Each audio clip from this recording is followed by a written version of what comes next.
Welcome back. Today we are taking a look at the Compaq Presario CDS 920. This is a 486 system, DX266 if I recall correctly. The way this was given to me, first I started out with the monitor, which, well, I'm going to take it anyway. Just the coolness factor, and it's a 15-inch monitor. It's actually the perfect size I've been looking for. Then I found the tower, and yeah, I was a little excited when I found both of them. So yeah, I could not say no to this.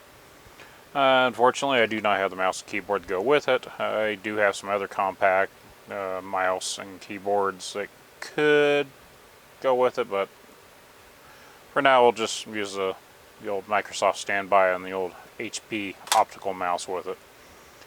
So, not really too much going on the keyboard or the monitor here, but we got our basic settings: horizontal, vertical, all this and that, and the brightness and whatnot. And of course, this thing does have speakers on it, but yeah, they were speakers. They allowed some sound to come through, so yeah, I'll show those off later on. Nothing to write home about, that's for sure. But, I'm going to get this out of the way and we're going to look at the tower. So, on the card side of this case, there's two sides. Why Compaq did that, I don't know. Not very compact in my opinion, but it works. It was different, I'll give them that.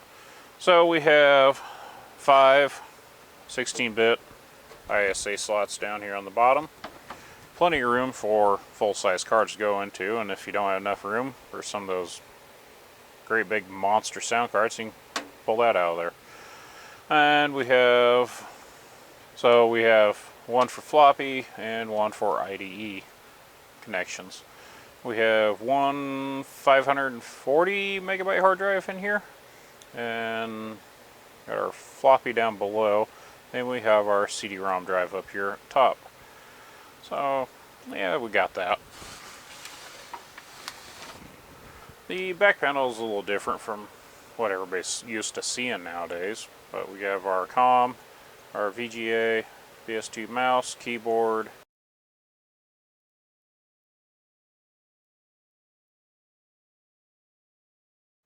and of course we have our game port and our parallel for our printer.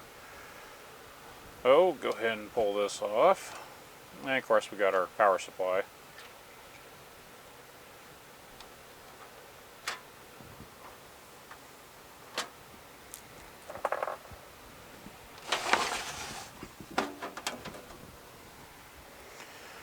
Then we have the guts of it. So, connected to the daughter board, we have the motherboard. And not really too much going on here. Everything's really compact in here. We have our modem. I'm not sure what this slot is used for. Some kind of future upgrade, I'm assuming. What, I don't know. If you happen to know, leave a comment down below. I'd be happy to know. Finding really anything on this particular system's kind of, yeah, hit and miss. It does have on board, soldered onto the board, 4 megabytes of RAM, and we have 3 other expansions here for more RAM. We have our Cyrus Logic. It is the GD5434, if I read that right. And our CPU is down here. It is not the standard socketed style. This is old school, where you have to use the special little tool to very carefully pry it up, or be very, very careful with a flathead screwdriver. And something I'm not too fond about of Compaqs is their proprietary power supplies. There was a lot of them doing this back in the day too, but it is what it is. But luckily the system actually functions. And of course, memory expansion for the video card up there. And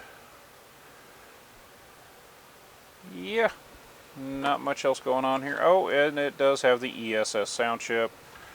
Oh, I guess it's time to put everything back together and turn it on and see what it'll do. Okay.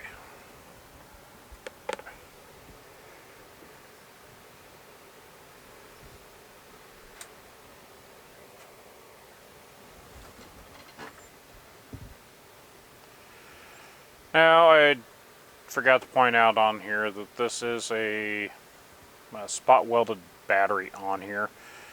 It does have a connector to where I can bypass out with an external battery. I just haven't done that yet. As you can see from it yelling at me, I have not done that yet. So, try to remember which one I end up using on here. Yeah. Yes, I know. And I still refuse to fix that.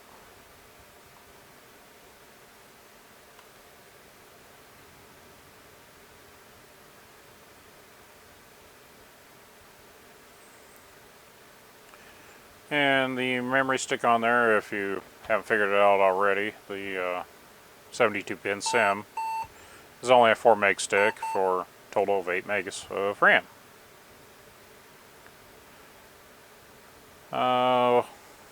It does have a neat little setup feature on here.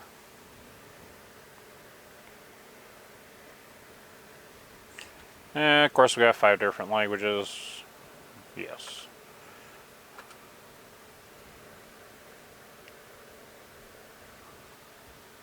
So from here we have computer setup, security management, power management, computer checkup, test, view system information, it's inspect only, test another computer, prepare prepare computer for Compaq service call, remote pack. Of course you can create your own diagnostics disk, manage the diagnostics partition, or exit from this. So, excuse me. Now everybody else is going to start yawning. So, not really too much going on in here. It's a really neat little system, but just, yeah. I don't need to worry about any of this, so I'm not going to. And for one, it takes forever for the view system information. It takes forever for that thing to load.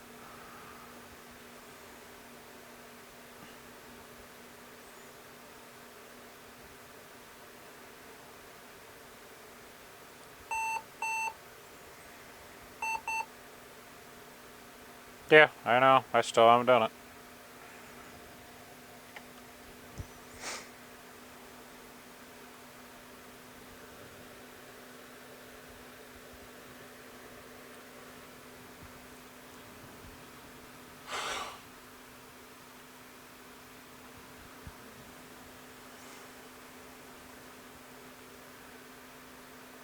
This is running DOS 6.20, and we will go into Windows 3.1 for Compaq.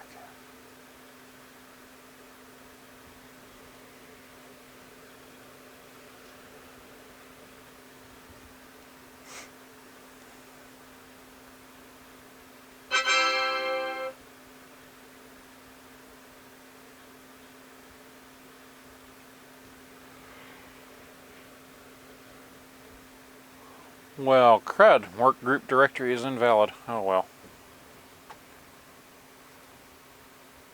Yeah. What would you like to do? Place a call or send a fax or none of the above? Compact operator. Okay. And of course we got After Dark on here, so that's kind of fun.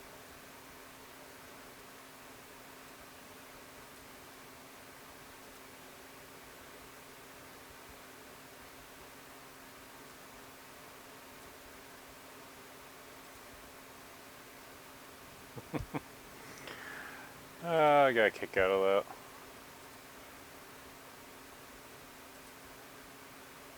That's really cool. It's one of my favorites, I think, next to the Bad Dog.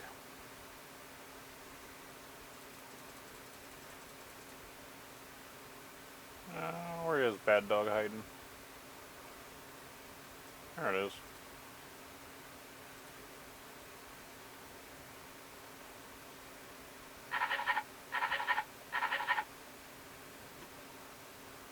Bad dog! Yeah. Enough of that.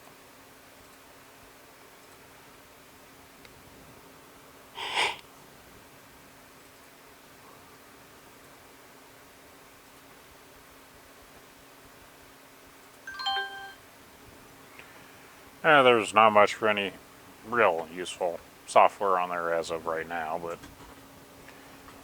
kind of a glimpse of what this thing was about. We do have DOS shell though.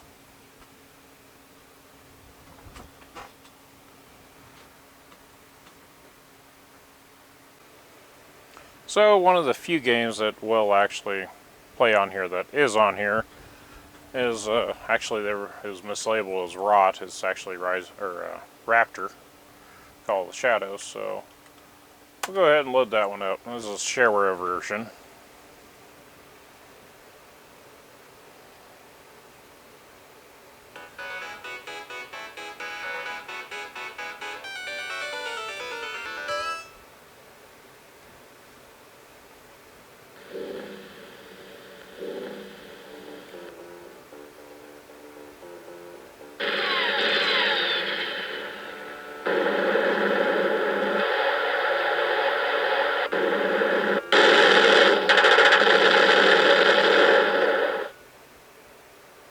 Like I said, not the greatest speakers by no means. So I'll just run the demo of it.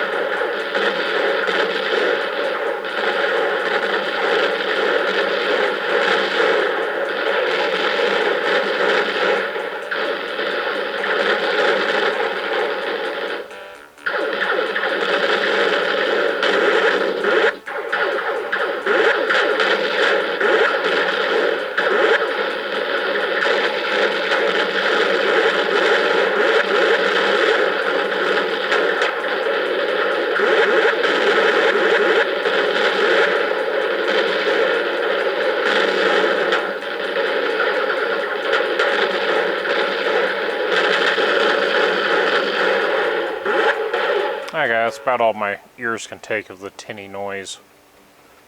So, it is what it is. It's not a bad little unit. This was the big brother to the Compaq Presario CDS 522, which was also a DX266. Hard drive is only 160 meg hard drive though. That one is actually more of an all-in-one style. It had a 14-inch monitor instead of the 15-inch monitor, and everything was housed below. Which, someday I wouldn't mind finding one of those. It'd be kind of cool to see, play with a little bit, see about that. So I'm gonna go back into it, and I'm gonna show you the system information on it. So we'll do that. Okay, after about a full solid minute of getting into this, let's see, show the video card, integrated Cyrus Logix, CL-GD5434. The audio, that's all it's going to give you on the information for that. It is the ESS. I'm sorry, my eyesight just won't allow me to see that. I apologize. I want to say it's a 50 something or maybe a 30 something. I don't remember. And You can see the entire system here. Compaq 46 SX266. So, not the DX, but the SX. Which is kind of a limiting factor here, really. So, be interested to see what would happen with a DX2. And the basic ROM.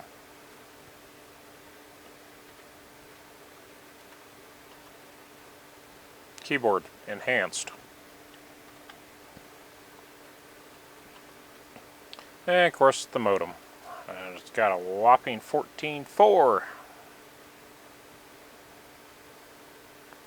Number of rings for auto answer, 0.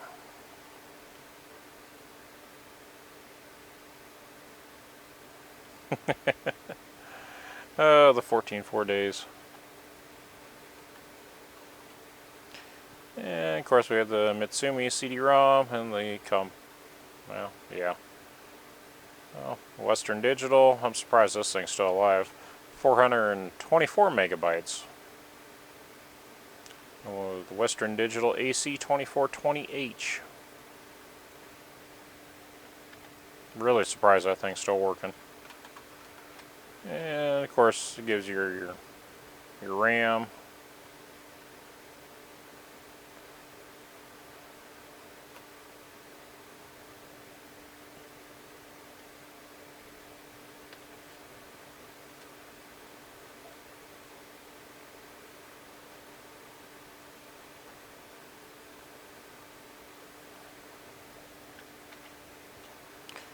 Oh, really? Not much else to see on this thing. It's a really cool system. I've never got to play around with something like this whenever I was younger. Believe me, I thought it was the bee's knees. Best thing on earth. But it's fun to play around with it now, especially such a mint system.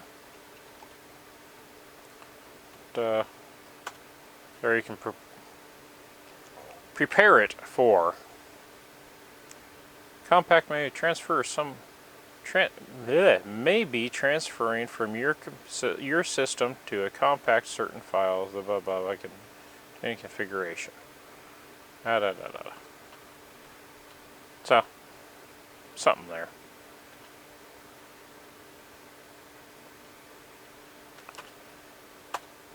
So that was kind of cool. See what's there. I wish they gave you a better readout of the chipset for the audio, but it is what it is. So I'm thinking I'm going to call this video, and hopefully I struck some interest on here. If not, I'm sorry. Oh well. It's too hot in this shed right now to really go any further into it without having disturbance from the AC unit and the fan unit. So that's kind of where I am right now. But just wanted to showcase this thing a little bit and see what everybody thought, if it brought back any memories. Love hearing stories. It's a good system. I'm going to hang on to it, that's for sure. I don't know if I'm going to retro bright the monitor case or not. I might just leave that alone.